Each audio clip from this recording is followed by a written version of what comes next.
광주 MBC 라디오 칼럼. 라디오 칼럼은 여러 전문가들의 의견을 통해 한국 사회의 방향과 광주 전남의 미래 비전을 찾는 시간입니다.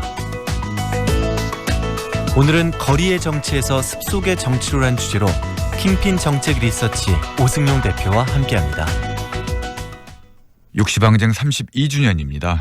60항쟁은 4.19 혁명과 함께 거리의 정치가 제도권 정치에 충격을 가해 균열을 내고 사회 변화까지 초래한 특별한 성공 사례입니다. 사건사의 관점에서 보면 1980년 5.18 민주화운동의 비극적 실패를 5월 운동을 통해 창조적으로 승화시켜 한국사회 민주화를 달성한 기념비적 사건입니다. 시대의 전환이라는 관점에서 보더라도 산업화 시대에서 민주화 시대로, 권위주의 정부에서 민주정부로, 일원주의에서 다원주의로 넘어가는 장을 열었다는 점에서 5.16 쿠데타로 곧바로 좌절한 4.19 혁명보다 더 의미 있는 사건입니다. 그렇게 한국은 민주사회가 되었습니다. 그렇다면 묻겠습니다. 60항쟁이 일어난 지 32년이 된 오늘의 한국 민주주의는 안녕하십니까? 안녕치 못한 정도가 아니라 퇴행적이라는 우려가 큽니다. 이유는 무엇일까요? 제도와 시스템에 대한 맹신 때문입니다. 법률만 만들면, 헌법만 고치면, 정권만 바뀌면 이 땅에 존재하는 모든 적폐가 사라질 것이라 믿지만 현실은 그렇지 않습니다.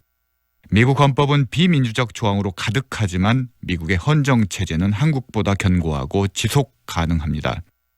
영국은 입헌 군주국의 불문율 전통을 유지하지만 영국이 한국보다 퇴락했다는 이야기를 들을 일은 없습니다. 한국의 정치체제는 일본과 비교해도 갈등 유발적이고 분열적이기 그지없습니다. 너무 야박한 비판이라 힐난하시더라도 해야 할 말이고 짚어야 할 문제입니다.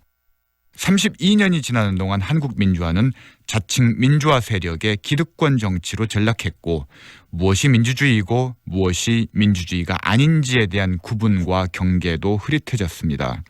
제도화에 답이 있다 하지만 아무리 제도를 신설해도 자유와 참여, 평등과 통합의 길과는 영 다른 길로 가고 있습니다.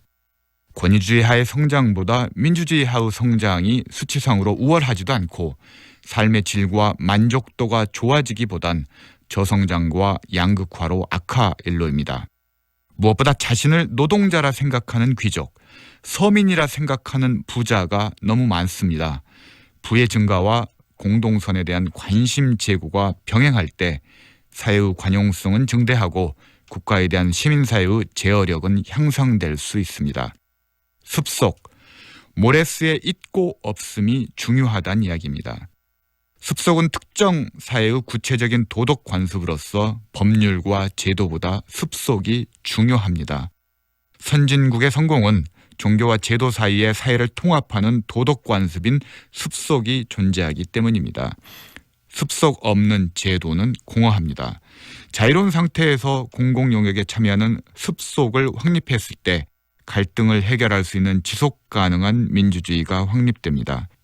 60항쟁 32주년, 이제 거리의 정치에서 습속의 정치로 전환해야 합니다. 오승용 대표는 데이터 분석에 기초한 명쾌한 정치 평론가로 알려져 있으며 빅데이터와 정책 솔루션을 개발하는 킹핀 정책 리서치 대표를 맡고 있습니다.